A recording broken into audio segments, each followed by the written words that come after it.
Welcome back to Masterclass, YouTube Masterclass. I'm Dr. Sheley. I got my PhD from California Institute of the Arts, Harvard. I've gotten a master's from AFI. I'm teaching a PhD on film criticism, and this is the second half of the first semester, and I thought that midterms went well. It wasn't getting too complicated. There's a few clarifying points I must make.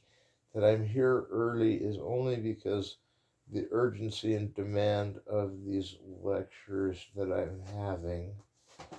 Also, it seems as though when I reviewed Wizard of Oz, I failed to mention that the wizard, when Dorothy, the Tin Man, and Scarecrow and the Lion, who are all the characters she meets along the way, get to the end of the final payoff of the Yellow Brick Road. Get it? Payoff, Yellow Brick Road.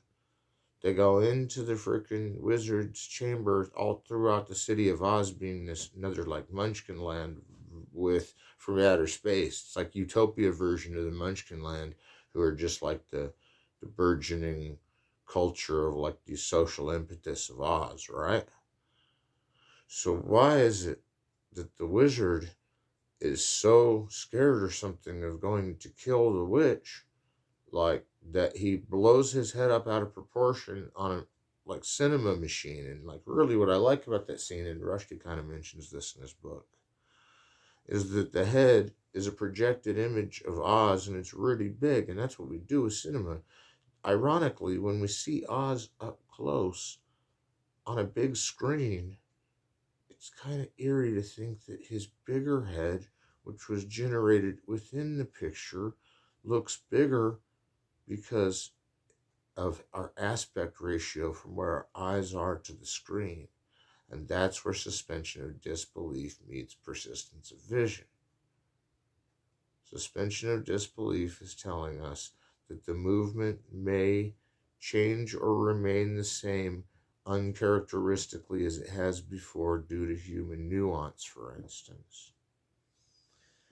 But to say that if I'm sitting here and I get closer to you, your perspective, you think I'm closer. That makes sense. But that the wizard's head is blown big and me on a big screen with just my head close up would look really big too, if not as big as the blown up head of Oz. Just something to think about.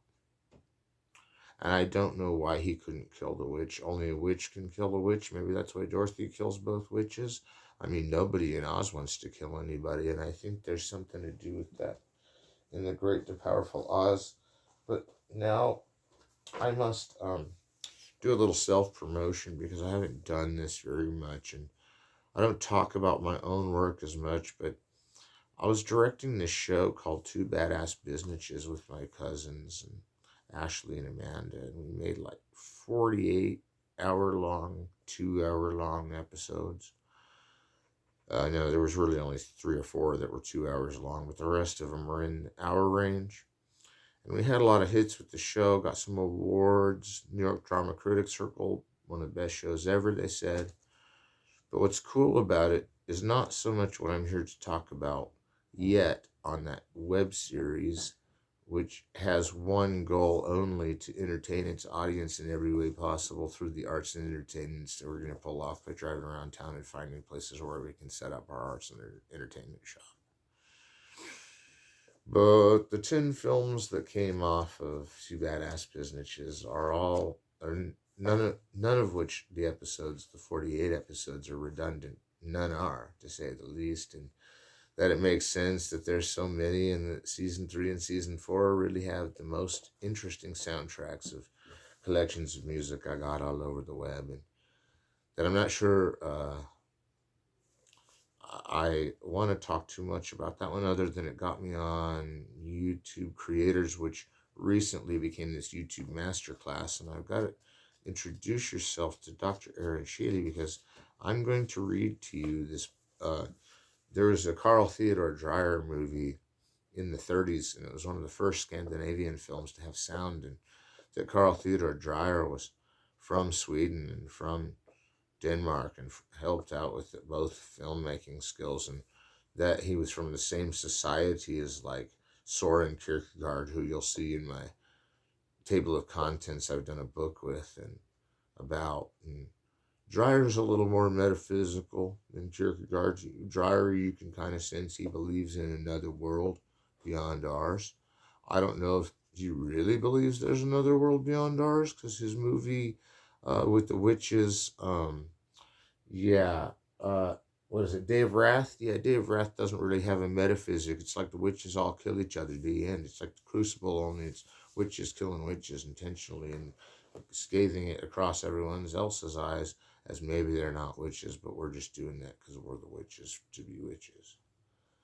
And this is one of his movies, sound movies, which Day of Wrath was a sound movie, one of his great movies. Carl Dreyer only made like 10, 15 movies, maybe more, 19 movies.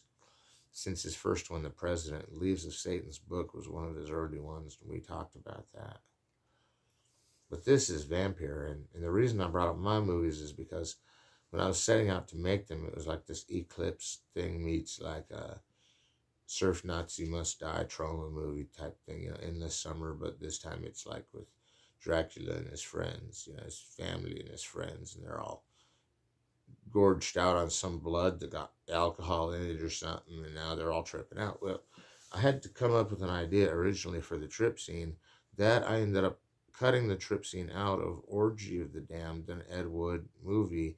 Later, I found out two badass businesses shelved the 12 movies that were part of the series that I was making. One was a making of, and a few of them they were making of techniques, but all of them fit the mode of what I had lost my notes on originally somewhere on the set, and that my camera made all 10 movies with me knowing about it is quite a thing to say. But when I first had the sequence about hallucinations, and I felt that I wasn't going to do that sequence this time because it would be too metaphysical. But listen to this. If you even listen to this movie called Vampire, the whole movie is a vampire hallucination. This guy stays at a cheap motel and thinks he's in Draculaville. A man is walking down the narrow riverside path. This is the screenplay to Carl Dreyer's Vampire. And it's by Carl Theodor Dreyer and Christian Yuel. And we'll see. A man is walking. It also contains Carmilla, which we all know was the satanic evil vampire behind it all.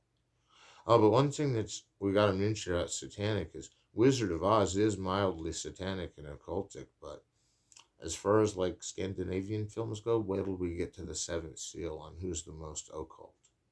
But anyways, it says the traveler Nicholas is carrying a rucksack, and in his hand a pair of fishing rods. He wants to spend his holiday in solitude, which is why he has come to this remote region in search of peace. He arrives at the old inn and finds the door closed. The inn is lying in profound silence, as if all its occupants have gone to bed. Nicholas rattles at the door, but it is well and truly locked. At this moment, he sees a reaper walking along with his scythe over his shoulder. He looks at the man curiously as he walks down toward the ferry. Now, a lot of that imagery is in my film, Orgy of the Damned, actually, but there are several movies that came out of that. Like, I know House of the Damned still has part of the original hallucination. Some say that Orgy of the Damned cut all its hallucination out, but by the time the Witchfinder gets to the time loop that they're all stuck in, there's a death with a scythe, just like Seventh Seal, only I got it from watching clips of this movie as to how I would block out the scenes. And Master of the House was more or like an Ozu type roll around the puzzle with the square shots, was how I was doing it. But then there's this engaged like Blair Witch cam, all horror films that are like Diary of the Dead or whatever have to have the Blair Witch cam, which is interesting and ironic because Dreyer's film, as we see in some of these notes about the film, does have boom shots and collision shots and shots out of nowhere and traveling shots too, so it's not like we're taking too many limitations. But that I included Death and the Dark Fisherman from this movie who take up about 15 minutes of the film's plot in the beginning, just hanging around by the outskirts of what may be the entrance and exit to death and hell, which is where vampires transpire, but that the Transylvania originals are in Denver in my film looking for a Twilight Festival, probably so they can get some good blood to drink. And now we're into what does happen in Vampire, which is that later a skeleton is digging a grave and a skeleton has the scythe. And in the Seventh Seal, there's a, a man that appears as to be Death to Max von Sydow, who is the Knight of the Crusade. Now, is it just me, or is Death an image that's in these films already to be expected now, so much so that in my film, it's not even remotely a hallucination? The Witchfinder, the only character that's not supernatural, but not even psychological, just some freak of nature. And I know I told my friend who was playing the role that, like, dude, you're kind of a freak of nature in this because you're the only one that's an Inquisitor that can and would take down another Inquisitor for no reason, which makes you almost viable to the good team, which is not what we're on in Vampire or Orgy of the Damned. We want to see some vampires. That he almost gets eaten by a vampire a couple of times in this and gets soused, totally in the book. The Fearless Vampire Killers takes from this book, Riding the Vampire, and the screenplay by Dreyer is totally true. That all kind Nosferatu itself gained notes for future versions, like with Klaus Kinski and Shadow of the Vampire. This is the one that if you can even copy 5 minutes from, you'll have a film as good as mine, or a film as good as any other, because Vampire was House of Dracula, it was Orgy of the Damned, that 3 scripts ago was called Orgy of the Damned, and I swear it's another one of those. Orgy of the Damned is like Vampire in the sense that you'd still have to have an Inglorious Bastards type of crew to run the, we gotta do a reconnaissance to save Dracula by warping him here so the witches can get away from the Witchfinder who's about to set them all in a time loop, at which point it will become outer darkness from overloading something, the potions that were transferred into blood. Now we're all confused. That there are remnants of that in this book is true, but let's take one more look at Vampire the screenplay. Giselle says, didn't you hear something? This is page 48. This is the Criterion Collection version of this expensive box set. Says, Giselle, did you hear something? Nicholas shakes his head, goes up to her, and forces her to sit down in a chair, but she cannot refrain from turning toward the window. Nicholas, you're tired. He glances at her and back to his cup of coffee, which he put down a moment ago on a chair or a similar piece of furniture. Now he puts it very carefully on the table. An oppressive silence has settled over the house. Yeah, well, it's Swedish. Of course there's oppressive silence settled over the house anyways. No, I didn't mean to say that. Ethnic. That's crude ethnically, but I'm just saying, like, I've seen films called The Silence by Ingmar Bergman, another Swedish filmmaker, and you're sitting there going, well, the film lives up to its name. I mean, Scorsese's got a movie called Silence. Can't wait to see it, man. Yeah, I'm not dissing the silent thing. I'm just saying, well, an oppressive silence has settled over the house. That's Swedish because only they would admit that silence is oppressive, but they need it all the time. Giselle cries out, oh, this silence.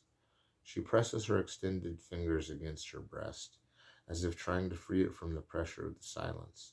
Nicholas watches her for a little. Then he goes to the piano and begins to play.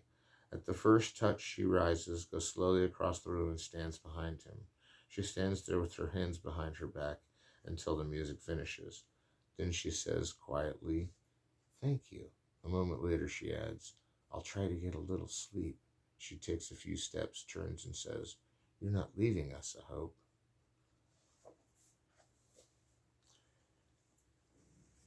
That isn't a very terrifying scene, almost romantic. Don't forget, mostly in even Dracula by Todd Browning, that Bela Lugosi was kind of a romantic vampire. We see in Coppola's version of Dracula, Bram Stoker's Dracula, that there's all kinds of erotic things surrounding uh, Dracula. But this is weird because it's like this clean cut, God loving Swedish family that's trapped in this inn, that there may or may not be a Nosferatu loose on the mend, and a killer Nosferatu, which is like a vampire in its most demonic form. And that they got out of bed and their candles kept blowing in and out, and was probably in the book at some point, but that they're not even that scared because they're just like flirting while they play piano and mess around. And I don't think it's hard to say that Giselle and him are scared as much as they're mapping out what they probably know to be what's going to happen later when one or the other of them gets confronted and destroyed by a Nosferatu, and they're kind of playfully familying it out. Well, we might get plugged by a Nosferatu, but maybe not here. I'm going to play this piano to make myself less nervous. But that he's not nervous is obvious because he's the one practically smiling and cracking jokes. And hey, if you want to go out with your lady cracking jokes about how my candle just got burnt out by a demon and we're about to be eaten by the devil himself, well, maybe it is a little scary. But I thought it was scary just for putting me in a house anywhere with a candle in Sweden, bro. I wouldn't want to be in a Swedish house with only candlelight. Forget if my camera was packaged to me from the Barry Lyndon team. I'm not going to Sweden because last time I was there, it was so dark everywhere that they had to like build a palladium in the middle of the country just to have people come in and see how bright they can afford to make the lights now. And yeah, but it scared me when you realize that your nearest neighbor is usually 5 miles away. And now we've gone through Vampire. One thing I missed on Singing in the Rain is, how I said there was stereophonic sound? Well, one thing you need to catch with that is that they were singing in the rain, and literally, like, even in the old Ziegfeld Follies comic, they were singing in the rain, singing in the rain. In this one, Gene Kelly is actually recording a set that's been rigged to look like it's raining from above, and that's why he's singing in the rain, because he's testing the sound equipment actually in the rain, which really, it wasn't really waterproof sound equipment probably at that time, although they may have had it. They were going to re-record all the songs over and loop them so dramatically close to the image of the film that was recorded at the same time as the singing, with a couple of exceptions of some of the water effects that were actually driven upward than downward. And therefore it's carefully calculated to say that the speaker volume, or however loud you have it up during Singing in the Rain, won't cut out the splish splash noises of the rain that's coming down torrentially, making it sound flawlessly like they're singing, getting those recordings from the rain. And it's so hard to loop something to that precision, and you can't notice the loop no matter how close you look, but it's almost harder to roast a whole loop like that, especially in a montage. And the loop that they get for the movie goes on throughout Singing in the Rain, and to get it to that precision is actually almost as hard as it is for an animated film to get their own loop that's being built, albeit first and then looped later, while these are all being sung and recorded around the same time as the movie's going. But that's not the only way to do that, because Baz Luhrmann, he'll do a montage that matches up perfectly with the lyrics, and he'll cut around syntax, like he'll cut Eisensteinian and still cut back to the key event, and it still looks like the lyrics are dead on, so that there's a timing measure that even I, as a musical director before, have lent to the fact that in my musicals, it's like Nashville. All the actors and rock stars sing their own stuff, and I've been kind of down the rock star path a little bit, but I haven't played like more than 6 or 7 shows out there, but I have like 50 CDs of music now or more, and I'm going to make more because the universities are demanding more music. And I only bring that up because one thing I liked about Singing in the Rain, maybe even more than Meet Me in St. Louis, which we'll talk about at some other time, is that the choreography by Gene Kelly and the good choice of music and the direction by Stanley Donen matches up with such precision. You can tell they really tied themselves to the film stock in how they made it better sound and better picture. And by now it's enhanced where even you have widescreen. And this is one of those 1.15 to 1 ratios where finally the screen's bigger. And that Gene Kelly plays a stuntman at the beginning of the movie and crash lands the plane into a farmhouse and says dignity, always dignity, is one of the most hilarious things I've ever heard. And now we've got a few more movies to go through. We're going to spare those for rehash in case we need to. And by hash, I hope I mean in the purest form of Confessions of an Opium Eater by Thomas De Quincey. No, I'm kidding. We discussed that. I'm going to have to do a Japanese film now that I think is important. And it's not in the Japanese silent era, but we will have to know that later. Ozu was at the tail end of the Japanese silent era, and some of his style will be absolutely integral to a show down the line where I will cover Tokyo Story and I will cover more Mizoguchi, although I have covered Mizoguchi. And Kurosawa couldn't have made this film at a better time. It was after World War II. He got back to his country. He was mad at his country for leading itself into devastation. He wanted to do an American type thing. He had already talked to John Ford during World War II about what types of movies America would like. And finally, he came up with a sketch of his own based on a short story that there's like actually really no other Japanese reference to, although it is once in a while you can kind of find the same story referenced in even Japanese ancient texts like Tell from the Genji. And this Rashomon, I mean, what it really means is there's a gate in Japan where there's barely any survivors, and if you can get out of there when it's not torrential weather, whether it's too hot, too cold, barely can get out of that place, have to use it as a permanent survival hutch, is interesting. But that most gates in Japan are livable like that, especially for the stranded, is also interesting. That one of the people that came up to the gate told a story about this woodcutter that told him a story, and that they're right there with him, is the fact that the woodcutter saw something happen that he reported to the cops as some samurai, and we've made this argument, Toshiro Mifune could have been right, prepping for Seven Samurai. This whole film could be prepping for Seven Samurai, which we'll discuss at a later date. We'll be plunging into Kurosawa like mad. But Rashomon gives us the woodcutter story of the samurai who attacks peasant couple, kills the peasant man, takes his wife, gets it on with her, in a bad, oppressive way, and the woodcutter chases off the samurai, gets him captured, and they all go to court and testify. Well, the funny thing is the woodcutter tells the same story at the testimony, but we know that's not what happened because the woman's still alive, and we know she was the victim in this. So really, and according to Donald Ritchie too, and you better believe me, the woman's story is the only one that's true in this. The demon guy that tries to say he committed suicide or whatever because he was mad that his wife got raped, we know not to be true from the woodcutter story.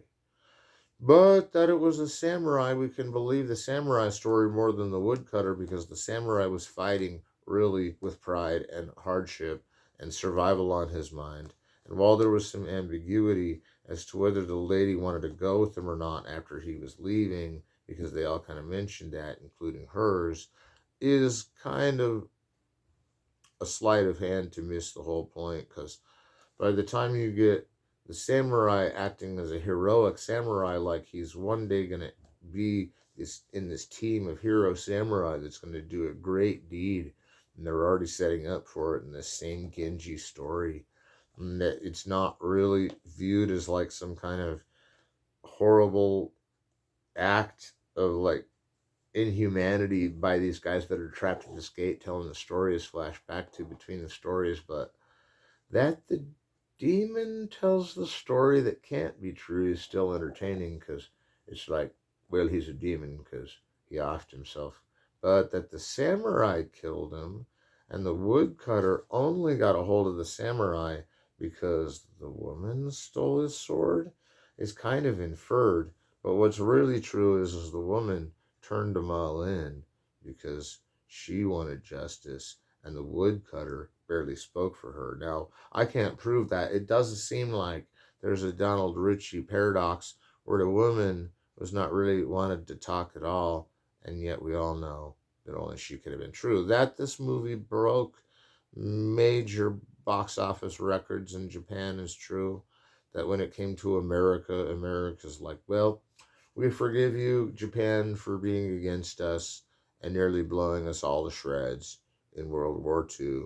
Thank you for Rashomon. We're such film buffs now that it's the 1950s that we're all counting how many days it'll be before another samurai of another kind comes from our TV land, James Dean, and gets us all with Rebel Without a Cause. Now, I'm going to go through Rebel Without a Cause a little more briefly because the problem is I covered it recently, almost scene to scene, shot for shot, in one of my film theoretics books, which takes the fact that Nicholas Ray is the director, and one of the things we're kind of going through are some of the best movies of all time, and I could say that for last time we had Wizard of Oz, and we had all these documents on Battleship Potemkin and Singing in the Rain. These are the best of all best.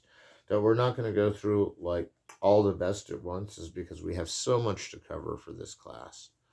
And there are so many more classes coming up, and we're only limited by a certain amount we can cover. So we try and retrieve the ones that need covered close of all to the beginning. But that I'm even looking on my shelf at a whole separate section that I haven't covered makes me wonder if we're going to cover all the movies we need to. And I only bring that up because Rebel Without a Cause, I'm going to have to say a few words about anyway. That James Dean had come off of TV was one of the only legends people remember, except that he was one of the child stars, that there were before him some and after him some that would be recognized as a great actor in their teenager, being like several films that recognized that they could play any age group, kind of like Orson Welles when he was 25 when he did Citizen Kane and played every age group. Well, James Dean was ready to play a teenager, even though he'd come off at another movie he would go to called Giant by George Stevens. James Dean would claim to be an old man in it, that he looked like an old man, but it was made like a year later, if not before, and that he made East of Eden to look kind of like his character from Rebel Without a Cause, but more like consumed with this anti-Oedipus thing he's got going on in East of Eden.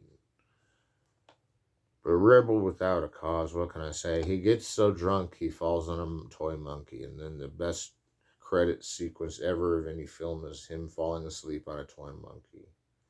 He goes to the courthouse, the jail, has to wait for his parents to pick him up, meets his girlfriend there, starts hitting on her, wants to be with her for the rest of the movie. But that he just moved to this town the night before and he's going to school for the first day after getting into a kind of a fight. There's already another fight breaking out at the planetarium. Now, the planetarium, you got to imagine this movie's in widescreen. It's 1.55 to 1 ratio, so it's like half the distance longer from classical aspect 1 to 1.11, which I must add that 0.11 came along in the later 30s, not to be confused with why the production code had nothing to do with the size of a film. But the size of a film, or they couldn't change that really, but the size of the films were getting big with Singing in the Rain. This one, they were pretty big. It's in CinemaScope. It's in Technicolor. It's got all the reds you're going to see on him, like as though he's wearing gang colors and doesn't know it. And so he's at this planetarium, and he already gets into a fight, I think, with Dennis Hopper's character. And Dennis Hopper's character gets into another fight in the movie Giant about his Latino wife in a punch bag, similar to when they were all young kids, which was the year before in Rebel Without a Cause. And James Dean this time gets the shit beat out of him almost because he refuses to kill anyone with a knife, which would happen if he had fought back on his first day of school. That he's about to hightail it out of there, but meets the girl again, who totally ditches out on him for her guy and forces her guy to have a race car run against him that could mean his life. And that he signs up for it reminds me of how I didn't know this kind of shiznit was ever legal to do in the 1950s. I mean, with my parents telling me what was illegal in their age was weed, and if you even had weed, your head would fall off and the cops would come barging in like in the movie Brazil. Well, maybe so. But school must have been rough in the 50s without pot, man, because if they were watching a movie like this and you're almost getting killed every 3 minutes in the movie just for being a teenager who's a rebel without a cause, yeah, he can't have a cause. He keeps getting his hopes and dreams ripped from him each time he tries anything. So he makes a pact with a friend at the planetarium. They go off together. It's like his little sidekick, and he's like a superhero now. The car race is crazy that night because James Dean's character jumps out of the car before it goes over the edge and thinks the other guy has already jumped out of his car, but he thinks he waited to the last minute. But the other guy's sleeve catches on the door and he goes over the cliff. And there's not really room for ambiguity that it was an accident that the guy went over the cliff, but that James Dean got into a car wreck doesn't have to be related to this, only because I don't think James Dean went off a cliff when he died. And if he did, it may have been a small cliff, so it couldn't have been a reverse shot of him actually dying. But that it is eerie that he would die in a car crash makes it kind of so no actor really wants to die in a car crash. Unless you're Kurt Russell and you get a bunch of chicks to kick the crap out of you in Grindhouse. Now, Rebel Without a Cause does one last good thing. It frames in such a way that it's mise-en-scenist with a little bit less use of montage. That is kind of what Meet Me in St. Louis is like, and it's like the paintings that become the reality, only in this it's the reality that becomes the paintings. We're looking at these domestic melodramas like Douglas Sirk's, kind of parodied, but only pushed to the max by Nicholas Ray. Nicholas Ray being a maverick filmmaker, turned this teenager movie into one of the most hardcore dilemmas. That when they're chasing down the rebel without a cause, James Dean and his sidekick and his new girlfriend, who runs to him for support after her other boyfriend, not even that mean of a guy, leaves her behind. Now, if he wasn't that mean of a guy and he leaves her behind, that means he's dead off the cliff and everybody's kind of moving on, even though there was a promotion song on the radio for him. The night ends, this being the worst day of James Dean's life, other than the two other movies that were the worst two movies of James Dean's career. No, I'm kidding. What I really mean to say is that they were really hard movies to make. That Giant and East of Eden are both incredible films, and I hope we do get to East of Eden sometime. And of Giant, well, Gone with the Wind of its day, with the right politically correct attitude that I don't mind, pretty good. East of Eden, hard-hitting melodrama, Elia Kazan breaking rules, going wild, stuck on a carousel, not getting our ice out to the hall in time, film noir everywhere. This is noir too, but noir color. And what I like about James Dean in all of his films is they're totally amazing, but this one ranks with all the best films of all time, not just because of what they say is a wrenchingly powerful Dean seminal performance as Leonard Maltin, Now, nobody knows movies like Leonard Maltin. Leonard Maltin's the number one critic. I mean, you have David Bordwell, you have Leonard Maltin, you have Jay Hoberman, you have Leonard Maltin. I mean, if I was going to go read a review about a movie, whether I needed to see it, well, he says see everything and do all your reviews. Well, I wish I would have been one of those, but I've reviewed about half of what I've seen we've discussed, and we're all supposed to review as many as we've seen. But I still can't argue with Leonard Maltin's score of having 10 times, if not 50 times, more reviews as the average writer. That he appears everywhere is because everybody wants to know who he is. And I've been lucky enough to have him as one of my references for my USC Calarts project. But this project owes to Leonard Maltin for that reason and all of his good teaching. And what I would say is that he only picks the very best movies as the very best, and he's seen them all, and he's reviewed everything, and usually he doesn't give it a bad review if it's a decent movie. And in my eyes, I'd trust his faith and opinion on almost any movie. Can't think of one I would disagree with, and I'd probably come around to agreeing with his article of I actually read it closer because he writes complicated for certain crowds. But that I would ever say I was as good as him, even if he had less reviews, not a chance. He's in the big leagues. He's up there with the gods. He's up there with Roger Ebert and Pauline Kael. Hell, we're all going to wonder what happened to Leonard Maltin. And then he'll come on TV and remind us he just reviewed the 3 films we just read last Sunday. So if he thinks Rebel Without a Cause is a great movie, I'm already going to watch it. By the time I finished it, I was in agreement. The AFI was right. Maybe not in their second list they put out, and I'm trying to work with the AFI on these, but put Rebel Without a Cause back in any of top 100 of American films, because it's not going to betray you. They've done tons of research that I haven't even scratched the surface of. By the time his friend gets killed when they're going back to school, he's going to have to move again, and his girlfriend denies him.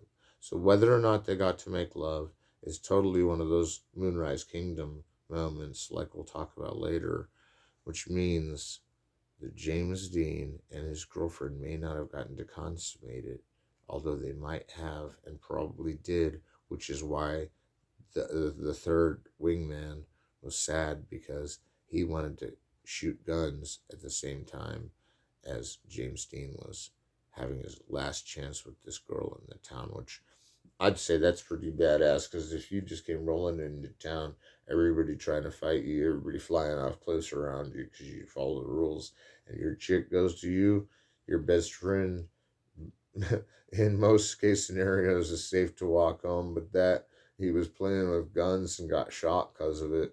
None of that was really the karma of the forbidden romance, even though they were young and in maybe high school in this movie, which isn't one of those power plays I'm making to trash an old good film. It's that they were both playing someone in their senior year.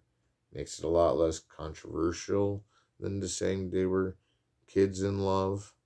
But that sounds really like, well, we don't want to see, romance between kids, and I'm like, well, that's what's interesting, is because it's one of those, it's okay to do that because they're both kids, but they're both growing up at the same time.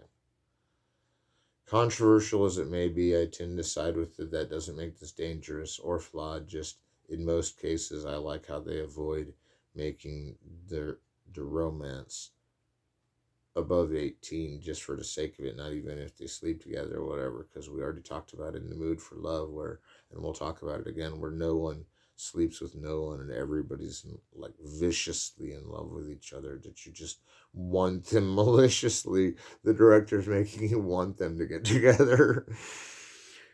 And in Moonrise Kingdom, there's this Boy Scout and this Girl Scout and kind of a scene, and I'm like, well, that's kind of way more offensive and power tripping than Rebel Without a Cause. And I don't think of Moonrise Kingdom as a power trip movie. I think of it as a non-sellout movie, and have kids have a little bit of romance just because they're kids is off my bluff, because I don't really mind that, considering I was a kid once too, and I had girlfriends once too, and some of them were one day in town only scenarios. I'm not saying I'm anywhere as cool as James Dean, although James Dean, Charlie Chaplin, we'll talk more about John Wayne, Montgomery Clift, who we talked about in Bridge on the River Kwai, um, William Holden, Montgomery Clift, yeah, and Paul Newman. There's some other, like in the movie HUD, there's some really good actors that are out there, and James Dean goes right down in history with all of them. I mean, he's like he's like Charles Lawton's trained American TV guy or something that has all the looks, all the charm, all the I want to buy the ticket sales to this.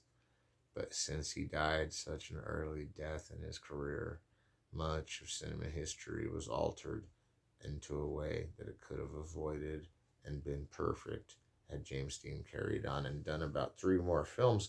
But that so much was lost by his loss that we still get sad about James Dean, even though he died long before most of us were born. And maybe not, that's the case. Maybe I'm jumping too far back. So I'm just saying, like, I was born in 1980 and I'm 43. So that means, yeah, 1980 was like 25 years after James Dean died, and I'm still sad about it, dude. Even before I'd even seen a James Dean movie, I was sad James Dean, the movie star, died young. It's a legend. It gets to you even before you ever have seen the film, and then when you do see the film and you see that someone dies in a car crash, you're forever plagued by a conspiracy theory that I just debunked. And so, to bring a nastier turn to our attention, we're going to talk one last film, and then I believe we will have had allotted enough time for this specific Coursera, Harvard, USC, Calarts Masterclass by YouTube, Dr. Aaron Sheedy. This is La Dolce Vita. Now, don't get it confused with La Vida Loca, right? Which is a movie as well as a song. La Dolce Vita is a movie as well as a song, but we only remember the Fellini movie. And I'm saying this Rebel Without a Cause I got at Target, so I was able to get this 2-copy, and it did lose its stiff outer cover because a lot of those got destroyed in a move one time. This disc is worth a lot because this is an older version of when they used to sell Rashomon to when the Criterion used to sell it to like outlets, and I got this for like $50, and it's worth a lot more than that. And then this, Singing in the Rain, oh my gosh, dude, this was, we already talked about, but this was also a Target movie. So for those rocking the Rebel Without a Cause, Singing in the Rain movies from Target back in the early 2Ks when they sold really good DVD versions, that's where it's at, because even those versions are powerfully worth money.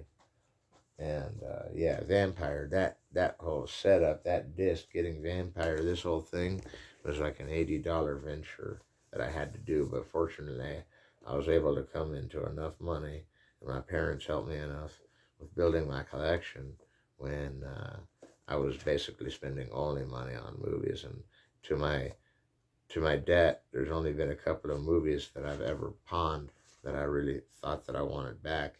But that there is a subtitle on the Hughes Brothers movie of Dead Presidents and Menace to Society that they don't mind how many times you buy their film, but if you really need to pawn for weed, then use their films, because we know you'll come back to the internet version eventually, and then you'll have to get like a copy forever, and then it'll still be just as good as owning it on the digital version, which I think the Hughes Brothers, for all time's sakes, would look great in some digital remastering, like some 4K versions.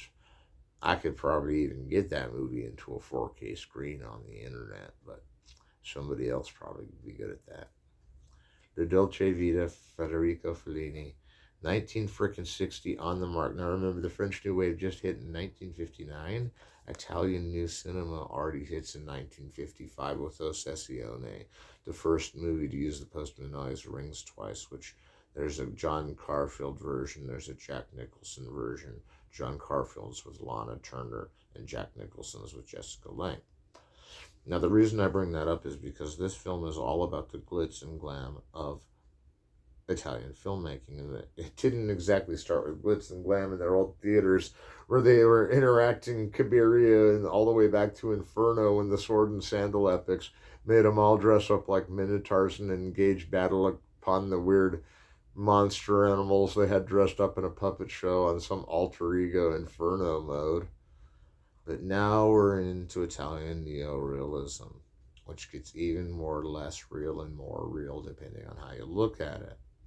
Because in 1955, when Ossessione came out, and by the time 1948 and 1950 had seen Umberto D and Bicycle Thief, and excuse me, Ossessione was 1948, it was 1946, 1945, sorry, it wasn't 1955. That it became popular in America around the 55 is important, but that the neo-realist movement was right during the time of World War II makes me want to tell you about the three movies Germany Year Zero, Paisan, and of course uh, um, Rome Open City. And those are the three Rossellini films that make up war movies where they were reenacting the next day what had happened the day before in the war and using non-professional, usually local actors to do it so they could reenact the news event like a movie, like a real directed movie, but a realistic, deep take, long take, lots of long takes in Fellini, lots of long takes in Rossellini. They're trying to do the long takes because long takes preserve the image for so long that it's got to be realistic because it's been on the screen so long. There's an imprint that has been in one space for so long that it feels even longer than it is.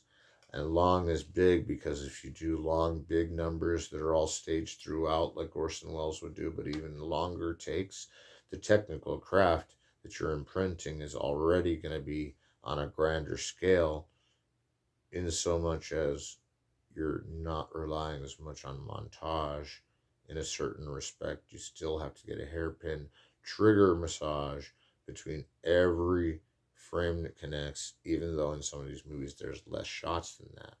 That there are a lot of shots in a Fellini film is fine because he does some things Hollywood style, like this whole thing that has been done by even Woody Allen, where him and his lover are in the pool swimming around, and they're both wet, and they're not in a pool, they're in a fountain where or normally people don't go jumping in, but that the paparazzi are following all of them everywhere is a Fellini movie because 8 and a Half there's paparazzi everywhere, and Variety Lights there's a paparazzi everywhere. Fellini's even in The Road, La Strada, there's paparazzi that are following them and news hounds and whatnot.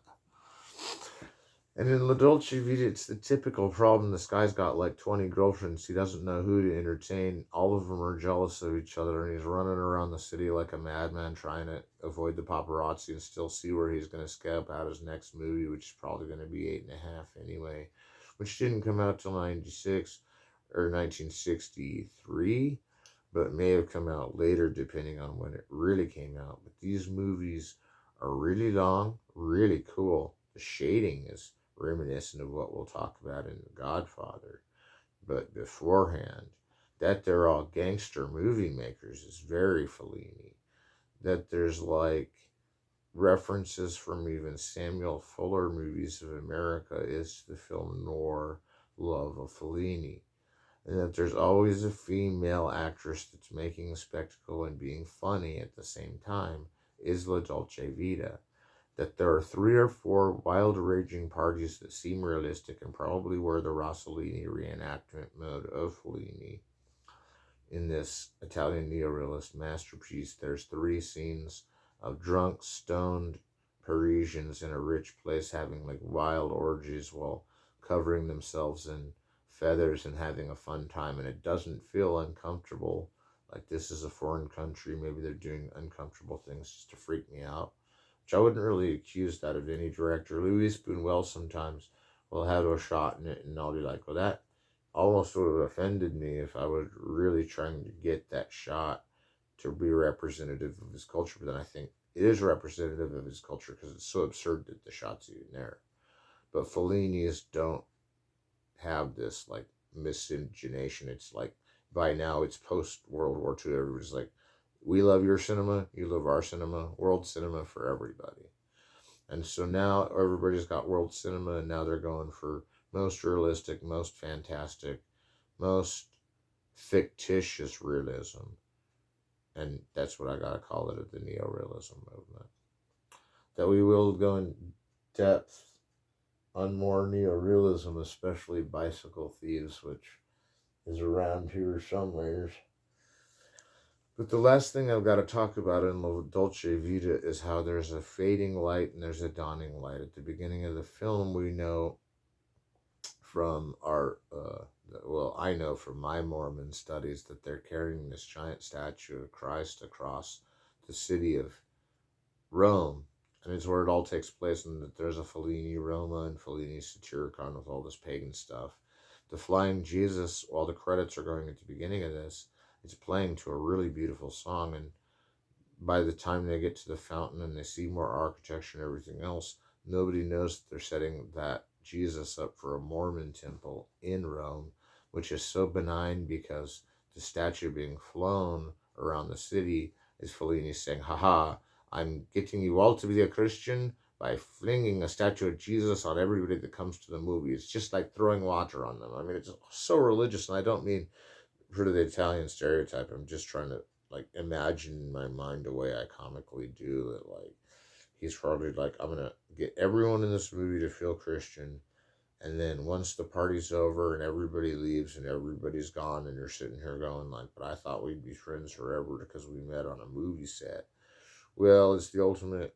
These are all friends forever that met on the movie set, and now that the movie's over, everybody goes back to business and forgets they even made a movie and weren't even sure they were at a party. And it's like the reverse ending of City Lights. By the end of this, you're like, did I just watch this? Did that just happen? Was that just a huge statue? And was he in a telephone booth? And if there's telephone booths in this, is that a reference to Best Years of Our Lives, even though it's got the same kind of crank shot, only now on a floating free-form tracking shot? And speaking of floating freeform tracking shots, Soy Cuba certainly has a lot of tracking shots that are way up in the sky. Now, to have a train track way up in the sky that's floating above everything or just on the side of a building is so hard to do, and I know they weren't filming with a drone or a balloon on a canister. I think they had built a track right along that stuff and angled it just so you couldn't see the track, and that's why it's going. But I could be wrong. But you out there can correct me if I've gone off on the wrong subject. That we covered everything today that we needed to cover is good. That we're ending now is okay. That I'll coming here previews of coming distractions. We're gonna reinterpret the Badlands again. We're going to go into this Badlands metaphor one more time and make sure we clarify everything. And we have discussed the Badlands, but we're also going to discuss another one we discussed. And that's why I'm showing you these two, is because we've discussed them, but we need to go over them before the final, which the final isn't coming until, 8 weeks, I think we have. Let's count them. Maybe, no, about seven more weeks. So however many classes that is a week, depending on what I can get done and what we can see and what we can talk about soon, is coming soon. And I know these recordings are in high demand, and I don't blame you. This is like experimental. It's setting it up for Coursera to give you credit because of Dr. Aaron Sheley. It's setting you to give Harvard Coursera credit. USC will give you credit. And I'm got my master's there, and I'm a chair holder at D.W. Griffith. So sometime I'm going to have to get out my own BFI book on Griffith, blow it off, and we'll go into great dictator mode or whatever you want me to talk about Griffith. But for now, we think we've discussed the topic of D.W. Griffith to the point of conclusion, although there's a little more to learn on both sides of the parameters that I usually don't go outside of. So I usually stick to an unseen film by D.W. Griffith that I can remind everyone is good, and thus 'twas the week before Christmas that I'll set up the final, and it'll be, again, reviews of movies, as many as you can turn in, and then you'll have to have seen all the episodes, and Coursera keeps track of that. So it's an experiment. It's good. Calarts is putting it on. I'm sending it to Calarts. Heck, I don't know where I'll wire this file. I know TBN was looking at something like this, some kind of a masterclass study online. And I know if I added sorry, did I say TBN? TCM, Turner Classic Movies. Not that church I really hope goes away someday. TBN. The only reason people watch TBN is because it has good music. Everything else about it sucks.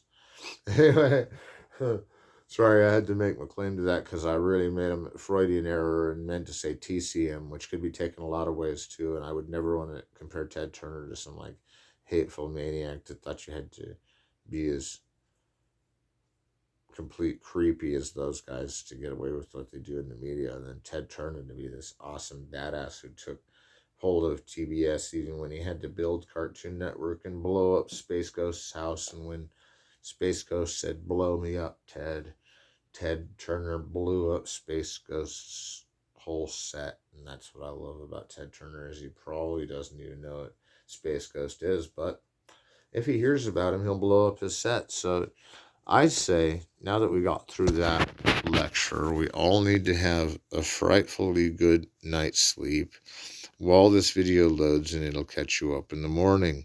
Now that you're already watching it, probably closer to the morning, I bid you all a good night. May you all have good dreams, and maybe, just maybe, you'll step outside for one more bowl of pot before bed, just in honor of the fact that Reefer Madness, in the name of the DW chair, is the worst movie of all fucking time. And if D.W. Griffith says it, I'll try not to laugh when I watch it, man.